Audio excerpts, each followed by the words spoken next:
friends. Today we are starting our next chapter, that is measures of variation and skewness. देखो इसमें हमें क्या क्या पढ़ना है. मेजरिंग वेरिएशंस के significance, properties of good measure of variation, absolute और relative measure of variation, range, quartile deviation, average deviation, standard deviation और कोफिशिएंट ऑफ वेरिएशन. इसमें जो सबसे इम्पॉर्टेंट अगर मैं बताऊं कि कौन सा आता है पेपर के पॉइंट ऑफ व्यू से, तो quartile deviation, average deviation, coefficient of variation और स्टैंडर्ड डेविएशन, ये हमारे आते हैं एज अ शॉर्ट नोट में. ठीक है, एज अ शॉर्ट नोट में. अगर उनका मन करे कि जैसे कि वेरिएशन का अगर पूछा है तो कोफिशिएंट ऑफ वेरिएशन का इसके प्रॉपर्टीज के साथ जोड़ देते हैं वो क्वेश्चन. ठीक है, तो एक बार प्रॉपर्टीज और ये 4 चीजें ये जरूर कर लेना. तो हम आज स्टार्ट करेंगे. सबसे पहले मेजर ऑफ वेरिएशन बताता क्या है, हमें डिस्पर्जन बताता है जो डिस्क्राइब करता है स्प्रेड और स्कैटरिंग. यानी कि अगर हमारा ग्राफ ये है तो हमारे पॉइंट्स इसमें होने चाहिए ना, इसमें स्ट्रेट लाइन में. लेकिन अगर हमारे पॉइंट्स इधर हैं तो ये क्या बताता है हमें कि ये इस वाली लाइन से कितनी डिग्री पर या कितने मेजरमेंट करके जो बताता है कि ये कितनी दूर है, फार अवे अपनी प्लेसेस से. ठीक है, अगर सेंट्रल वैल्यू क्या है हमारी, ये पॉइंट ये वाला. ठीक है, अभी मैं कलर चेंज करके बताती हूँ. हमारा जो सेंट्रल पॉइंट है वो है हमारा ये वाला. ठीक है, सेंट्रल वैल्यू हमारी यहाँ पे, मिड वैल्यू यहाँ पर लाई करेगी. लेकिन ये है कहाँ पे, यहाँ. तो इसकी डिग्री हमें मेजर करके ये बताता है. क्लियर.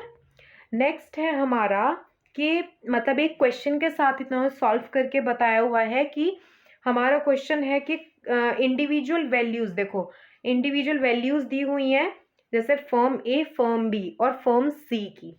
ठीक है, तो इन सब का इन्होंने क्या किया, ए बी सी तीनों का टोटल कर लिया. ये टोटल हो गया यहाँ पे, ये और ये.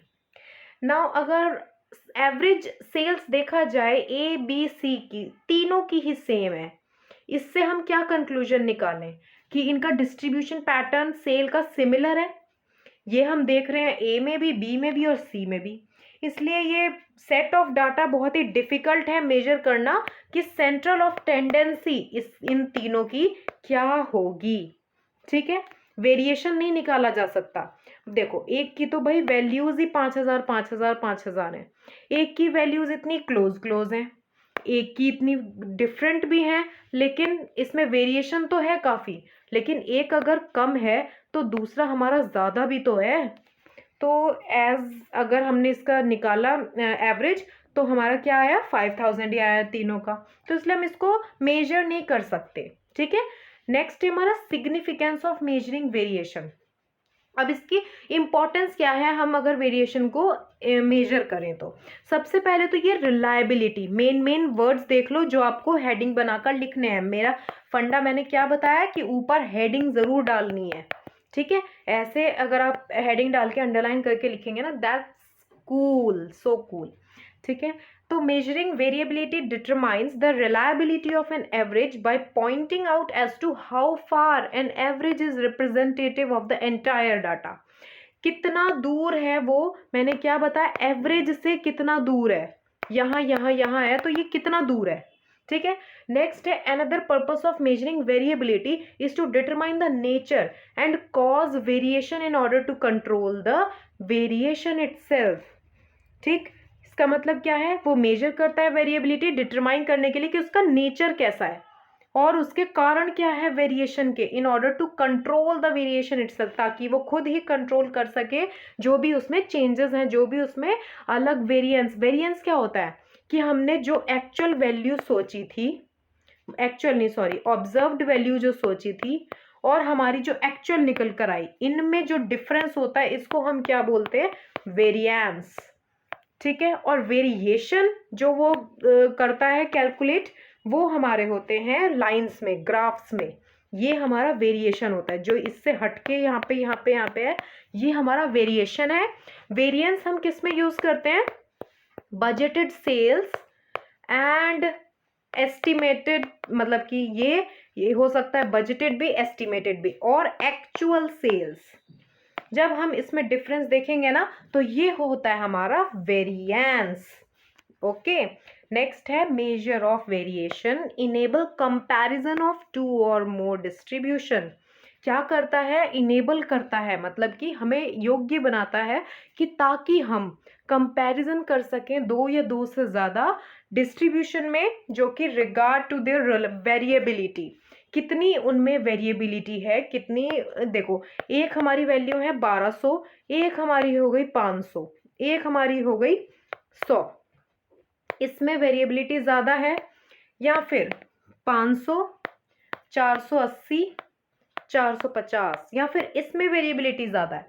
ऑब्वियसली बी सेट में वेरिएबिलिटी ज़्यादा है ना, तो इसलिए ये मेजर ऑफ वेरिएशन मतलब हमें इनेबल करता है कि ताकि हम कंपैरिजन कर सकें टू और मोर डिस्ट्रीब्यूशन को, कि उसमें कितनी डिग्री ऑफ वेरिएबिलिटी है। Next, measuring variability is of great importance to advance statistical analysis.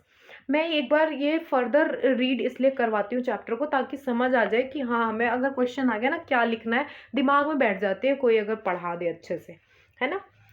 Next, for example अगर हम लें तो सैम्पलिंग और statistical inference is essentially a problem in measuring variability. सोना नहीं है, जस्ट कंसंट्रेट। नेक्स्ट है properties of a good measure of variation. Properties क्या है?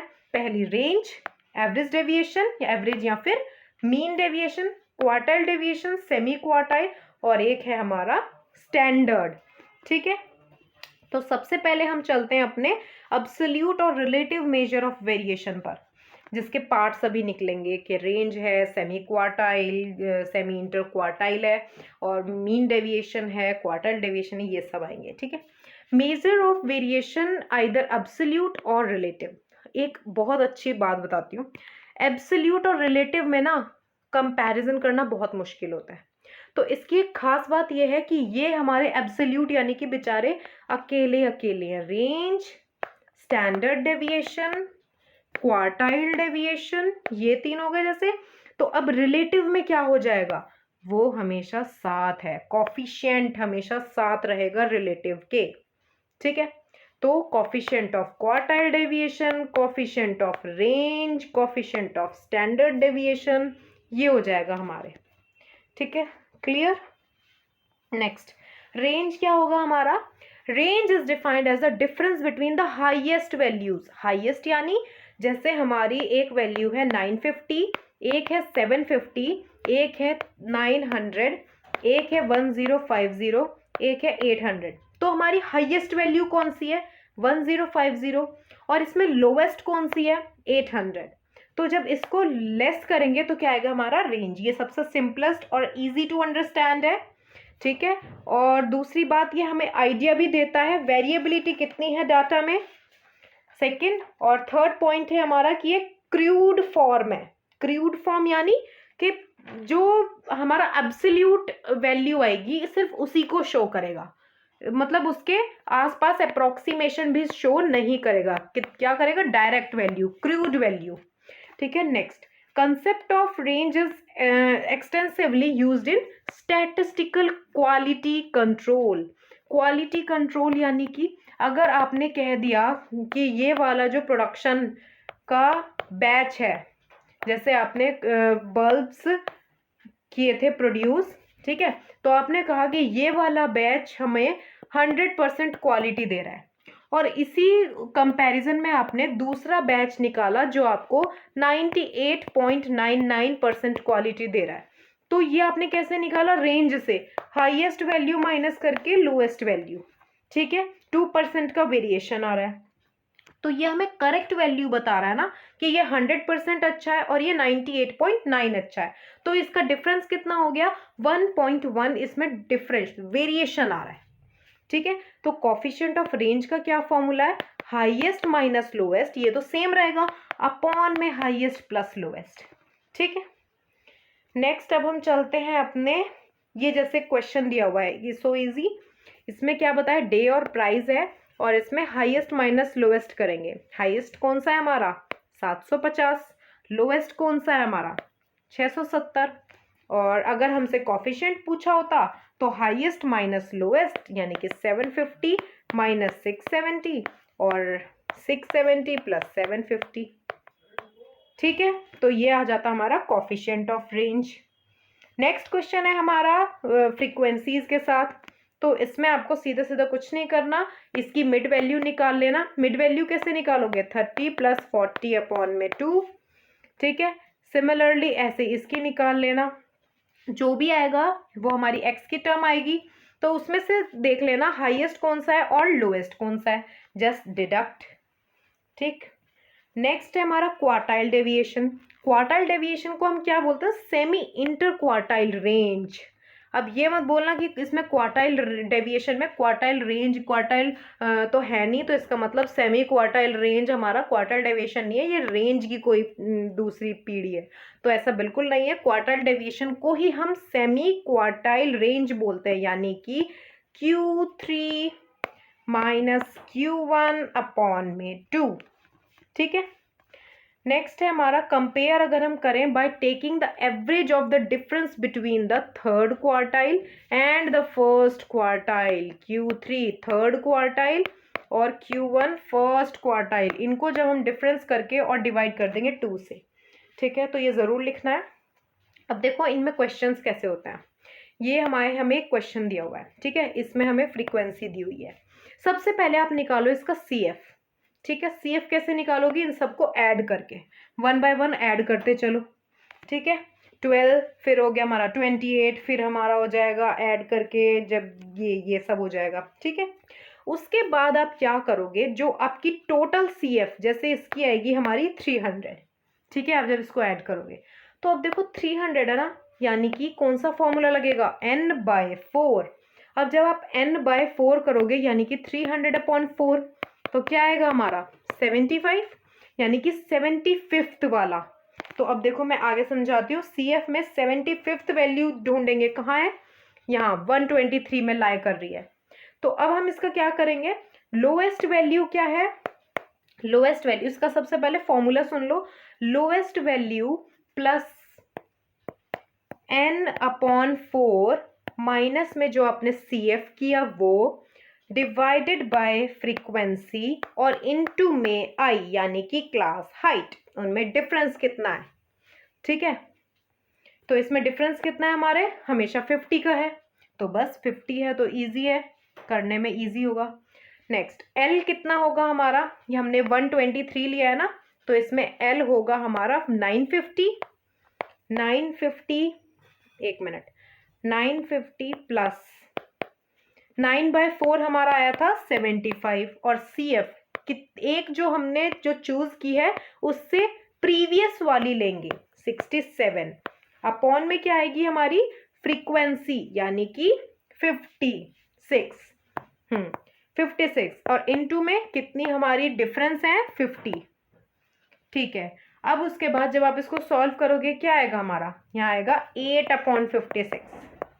ठीक है, तो 8 7 56 और इनटू में 50, तो क्या आया? 50/7। अब समझ आया ये 50/7 यहाँ कहाँ से आया? ये जब आप डिडक्ट करोगे 8/56 को तो आएगा 1/7 और इनटू में 50। ओके, अब इससे हमारा निकल जाएगा फर्स्ट क्वार्टाइल। फिर निकालेंगे हम Q3 यानी कि 3n/4। 3n/4 जब आप करेंगे तो 3 इंटू 300 अपॉन में 4, दैट इज इक्वल टू 225। ठीक है, 225 ऑब्जर्वेशन कहाँ पे लाए करेगी? ये हमें पता चलेगा CF से। 225 यहाँ लाए कर रही है, यानी कि 1050 से लेके 1100 तक। तो अब आपको क्या करना है? सेम फॉर्मूला रखना है, L plus 3n/4 plus CF upon में n इंटू में हाइट माइनस, ठीक है, माइनस CF। ठीक है, तो ये हो गया। अब 1050 2000 समझ आया कैसे आया? ये हमने किया 225 आया था ना, माइनस करो 185, क्या आया हमारा? 0 और 4 40, और इनटू जब आप करोगे 50 से तो दैट इज इक्वल्स टू 2000। ठीक, नाउ अब हम निकालेंगे coefficient of quartile deviation. Coefficient of quartile deviation क्या होता है? Q3 माइनस Q1 अपॉन में Q3 प्लस Q1। ये आया। ये सुपीरियर रेंज होता है हमारा, जो हमने ऊपर पढ़े ना, ये एवरेज डेविएशन और जो वो पढ़ा था हमने रेंज, उससे अच्छा हमारा है क्वार्टाइल डेविएशन। क्योंकि ये एक बात याद रखना, least affected of the values, affected of extreme values. कौन सा? क्वार्टाइल डेविएशन हमेशा लीस्ट अफेक्टेड होता है एक्सट्रीम वैल्यूज से। ठीक है। और डिसएडवांटेज ये है कि ये फर्स्ट और लास्ट ऑब्जर्वेशन को भूल जाता है। ठीक है। नेक्स्ट है हमारा एवरेज डेविएशन। एवरेज डेविएशन एक बहुत ही इम्प्रूवमेंट वर्जन है जो हमने प्रीवियस पढ़े। कौन कौन से? क्वार्टाइल डेविएशन और रेंज। ठीक है। तो इसमें क्या होता है, सारी डेविएशंस को हम पॉजिटिवली ट्रीट करते हैं। ठीक है। क्यों? क्योंकि अगर आप किसी भी चीज का, जैसे -50 है, इसका अगर डेविएशन करोगे तो वो ऑटोमेटिकली जब डेविएशन हटेगा ना तो वो 50 हो जाएगा, प्लस वैल्यू निकल कर आएगी। ठीक है। तो ऐसे ही जब आप x minus mean upon n करोगे तो जब डेविएशन लगा होगा, अगर हमारी मीन छोटा भी होगा या मीन बड़ा भी होगा ना वैल्यू से, तो वो ऑटोमेटिकली पॉजिटिव ही आएगा। ठीक है। तो इसका एक एडवांटेज है, क्योंकि सम हमेशा उसका ऑब्सोल्यूट वैल्यूज का हम इग्नोर कर देते हैं साइन को, तो ये हमेशा ना मीडियन में मिनिमम आता है, यानी कि सबसे छोटी वैल्यू। ठीक। Arithmetic mean popularly known as, मतलब यूज होता है किसमें? एवरेज डेविएशन को कंप्यूट करने में। नाउ इसी तरह हमें एक ये दिया हुआ है क्वेश्चन, सेल्स और नंबर ऑफ डेज। तो इसको आप क्या करोगे, इसकी मिड वैल्यू निकाल लोगे। ठीक है। नंबर ऑफ डेज दिए हैं, फिर उसका क्या करोगे, एफ कर लोगे। एफ करोगे तो जब आप एक्स माइनस मीन करोगे तो उसका डेविएशन निकल के हमेशा पॉजिटिव आएगा। फिर उसको क्या करोगे आप, फ्रीक्वेंसी से मल्टीप्लाई कर देना, एक्स माइनस मीन जब करोगे। इजी क्वेश्चन है और सिंपल, बस फॉर्मूले में पुट कर देना। देखो जैसे n निकल कर आया, summation of f x upon n, तो 7100 हमारा आया था इसका टोटल। ठीक है। और अपॉन में नंबर ऑफ ऑब्जर्वेशन, जो कि हमें इसकी टोटल करनी है, तो 100 आ गया। ठीक है। उसी तरह हम क्या करेंगे, F x minus mean deviation जो हम यहाँ पे निकाल चुके हैं, 1040 अपॉन में 100, तो ये आ गया 10.4। अब जो हमारे एक्स आया था वो तो आया 71, ठीक है, मतलब कि मीन। लेकिन जो हमारा एवरेज डेविएशन आया वो आया 10.4। तो जो relative measure corresponding to average deviation है उसको हम कहते हैं, रिलेटिव आ गया ना तो कोफिशिएंट आ गया। आर से क्या हो गया, रिलेटिव से कोफिशिएंट। मैं तुम्हारा रिलेटिव हूँ, कोफिशिएंट बोलता है। ठीक है, कि मैं तुम्हारा रिलेटिव हूँ, कोफिशिएंट। मतलब देखो ऐसे याद करो, रिलेटिव जब हमारे घर आते हैं तो क्या पीते हैं, कॉफी। तो कोफिशिएंट रिलेटिव, घर आ गए रिलेटिव तो कोफिशिएंट मतलब कॉफी बना लो। ठीक। अब नेक्स्ट है हमारा coefficient of average deviation. Average deviation upon median से भी निकलता है, एवरेज डेविएशन ऑफ मीन से भी निकलता है। Although the average deviation is good measure of variability, उसका यूज काफी लिमिटेड होता है। If one desire only to measure and compare variability among several set of data, the average deviation may be used। ठीक है। जब हमें क्या करना होता है, वेरिएबिलिटी जब अमंग सेवरल सेट में करनी होती है कंपेयर या मेजर, तो हम एवरेज डेविएशन का यूज करते हैं। अब इसमें देखो एक इसका डिसएडवांटेज है कि ये लैक ऑफ मैथमेटिकल प्रॉपर्टीज, मतलब इसमें ज्यादा हम कैलकुलेशन, ज्यादा हम मैथमेटिक्स के फॉर्मूलेज, मैथमेटिकल्स की प्रॉपर्टीज नहीं यूज कर सकते। ये इसका सबसे बड़ा डिसएडवांटेज है, इसलिए ये अपनी वैल्यूज को इनकंसिस्टेंट शो करता है यानी कि कंसिस्टेंट नहीं होता ये। ठीक है। अब है standard deviation, most widely used है। ठीक है। कहाँ कहाँ यूज होता है, मेजर करने के लिए, वेरिएंस, अगर कोई भी मतलब थोड़ी सी भी हल्की सी भी दिक्कत हो जाती है, हल्के से भी चेंजेस आ जाते हैं, तो ये बिल्कुल भी बर्दाश्त नहीं कर सकता और ये तुरंत बता देता है कि हाँ यहाँ पर डेविएशन आ चुका है। ठीक। साइन को इसमें इग्नोर किया जाता है और ये स्क्वायरिंग द डेविएशंस को ओवरकम भी करता है उसकी प्रॉब्लम को, ठीक है।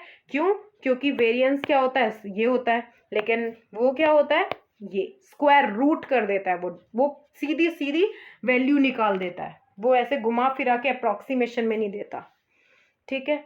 तो standard deviation and variance become larger as the square of data becomes greater. जितना जितना स्क्वायर ऑफ डाटा बड़ा होता जाएगा, स्टैंडर्ड डेविएशन और वेरिएंस भी उतने ही बड़े होते चले जाएंगे, मतलब बड़ी वैल्यूज आती चली जाएंगी, ठीक है।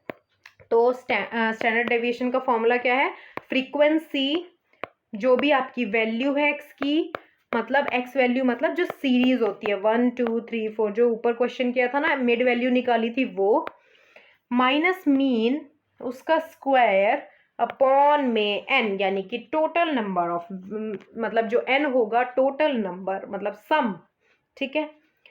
अब इसमें डी क्या लेंगे हम, एक्स माइनस ए, यानी कि assumed mean, assumed mean upon I, जो हम करते हैं ना वो इन्होंने एक ही स्टेप में कर दिया। हम क्या करते थे, पहले एक्स अपॉन ए करते थे, फिर हम क्या करते थे, इसको ही अगले स्टेप में लिखकर अपॉन में आई करते थे। तो इन्होंने क्या किया, एक साथ कर लिया। ये आपकी कन्वीनियंस पे है, आपको जैसे समझ आए आप वैसे क्वेश्चन कर सकते हैं, नो प्रॉब्लम एट ऑल, ठीक है। देखो ये इसने क्या किया, यहाँ पे डी निकाला, एक्स माइनस ए, इसने एज्यूम की किसे किया है, 15 को, ठीक है। तो अपॉन में कर दिया इसने फिर 2, यानी कि आई, जितना इसमें गैप होता है, आई मतलब क्लास इंटरवल, 8 से 10 तक कितना गैप है, 10 से 12 पे कितना गैप है, 12 से 14 पे कितना गैप है। तो ऐसे करके इस गैप को इन्होंने डिफरेंस में लिया और अपॉन आई। ये देखो standard deviation most commonly use to measure variability, कितनी वेरिएबिलिटी है, यानी कि कितने स्प्रेड कितनी ज़्यादा है उसकी। ये देखो सेंट्रल वैल्यू से कितना डिस्पर्स है, इसको मेजर करता है। Other measure have rather special uses, इसके कुछ स्पेशल यूजेस भी होते हैं जो कि एडवांस लेवल पर यूज़ होते हैं। जैसे आपको रिसर्च करनी है आगे, अगर आपने सोचा हुआ है, तो वो स्टैंडर्ड डेविएशन उसमें यूज़ होते हैं, स्टैंडर्ड डेविएशन की प्रॉपर्टीज़ उसमें यूज़ होती हैं, रेंज, कॉफिशिएंट सब कुछ यूज़ होता है, रिग्रेशन, कोरिलेशन सब यूज़ होता है, ठीक है। तो ये हो गया हमारा स्टैंडर्ड मतलब हायर एडवांस लेवल का। नेक्स्ट है कॉफिशिएंट ऑफ वेरिएशन।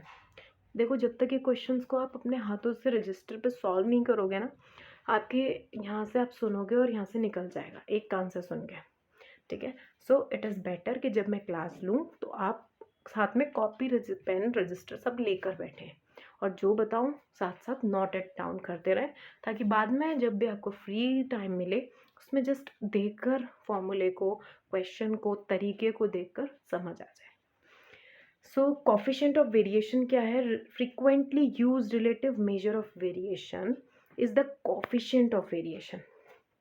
रिलेटिव है, रिलेटिव को बुलाया कॉफी पे तो कोफिशिएंट, ये इसको हम किससे करते हैं, CV, coefficient of variation. Ratio of standard deviation होता है स्टैंडर्ड डेविएशन अपॉन में मीन, ये हमारा किस में आता है, एक परसेंटेज में वैल्यू निकल जाती है इसकी, ठीक है। ये सबसे मेन बात है जो आप इसको अपने थ्योरी पार्ट में लिख सकते हो। अब देखो रीजन दिया है, फिर हमें मीन यानी कि डेली सेल्स थाउजेंड्स में और स्टैंडर्ड डेविएशन दिया है, ठीक है। To determine which region is the most consistent, कौन सा सबसे ज़्यादा कंसिस्टेंट है, ऑब्वियसली जिसमें ज़्यादा नहीं है स्टैंडर्ड डेविएशन वही कंसिस्टेंट है, तो हमारा 5.86 कंसिस्टेंट है। स्टैंडर्ड डेविएशन और अपॉन में मीन दिया हुआ है, डायरेक्ट देखो खाली मैं परोस के दे दिया सब कुछ, 5.86 अपॉन में 45 इंटू में 100 कर दो, और सिमिलरली आप सबका करो, ठीक है, सिर्फ एक का मत करो देख के, आप क्या करो 10.45 अपॉन में 86, 5.86 अपॉन में 45, 72 अपॉन में 72 इंटू 100, ऐसे 11.32 अपॉन में 61 इंटू 100। तो जो ये 72 वाला है उसमें तो 100% आ जाएगा, तो उसे करने की ज़रूरत ही नहीं है, सिर्फ C1 2 और 4 को कर लो, ठीक है, 3 को छोड़ दो। चलो जब करोगे तो आपको पता चल जाएगा कि as the coefficient of variation is minimum for region 1 वाले में ही सबसे कम आ गई आपकी, बल्ले बल्ले हो गई, 10.45 अपॉन में 86 किया तो 12.15 आ गया, ठीक है। और यहाँ पे ना इन्होंने शायद वैल्यू गलत लिख दी है, क्योंकि यहाँ पे 72 नहीं आ रहा, 9.54 आ रहा है, तो 9.54 ही लिखना आप, ठीक है। और बाकी कंसल्ट कर लेना एक बार, क्योंकि डायरेक्टली पुटिंग द वैल्यूज़ हैं तो इसमें ज़रूर मिसप्रिंट हो गया है कुछ। अब ये है second question, compare variability of the life of two types of electric lamps हैं, ठीक है, ए और B, using the coefficient of variation. तो आपको क्या निकालना है, कोफिशिएंट ऑफ वेरिएशन निकालना है। तो चलो स्टार्ट करते हैं। हाँ, टाइप ए बी के ये दिए हुए हैं हमें नंबर ऑफ लैम्प्स, ये नंबर दिए हुए हैं, और ये क्या है हमारी लेंथ इन आवर्स,